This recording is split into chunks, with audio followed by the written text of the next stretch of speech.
Would you say your rap career started?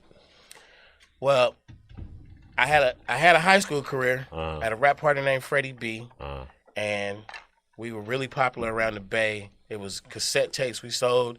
Everybody duplicated them. We was hot. We used to DJ house parties in the hood.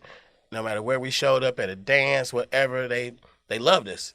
And then I had my little independent career where I was on 75 Girls Records. That was a little independent label out of Oakland. Then I started my own independent label, Dangerous Music. And then I signed to Jive, and the shit went big. I'm on the Easy E called me up. I'm on the Straight Outta Compton tour, and I think shit just started there. That's why I really feel like the shit happened. Right. Was that Straight Outta Compton tour? I was independent, having a lot of money.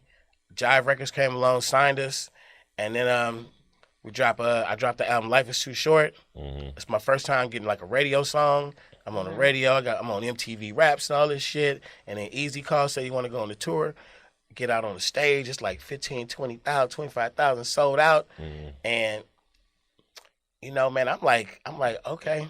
So they gave me this much money to make an album. Then I go out and I get this much to be on tour. I'm like, nigga, put me back in the studio. I'm gonna do this shit again. Right. Let me ask you something about that tour too. What I was kind of trying to get that. So, and correct me if I'm wrong. In your whole career, you never had security? But not like I didn't have security. Okay. I didn't have a bodyguard. You didn't have a bodyguard. I got you. Yeah, like we was secure. Right. Like it was safe. I had I brought the right homies. I brought I used to go on tour with like, okay, this is what I consider real security. So we all hanging out, and we in the element wherever it is. It's the after party scene. I used to like to walk around the crowd. After I do the show, I get out off stage and walk through the crowd and take pictures and meet people and stuff. And I would tell like one or two guys, like guys who like them guys who do that thing. I'm like, act like you ain't with me. So basically, we rolling. It's like 4 or 5 of us. But it's like 2 of us over there on the side. Cover hitters. And then them the dudes that, you could be disrespectful. We ain't finna we used to have we had a policy like, let's get home. Let's get home safe.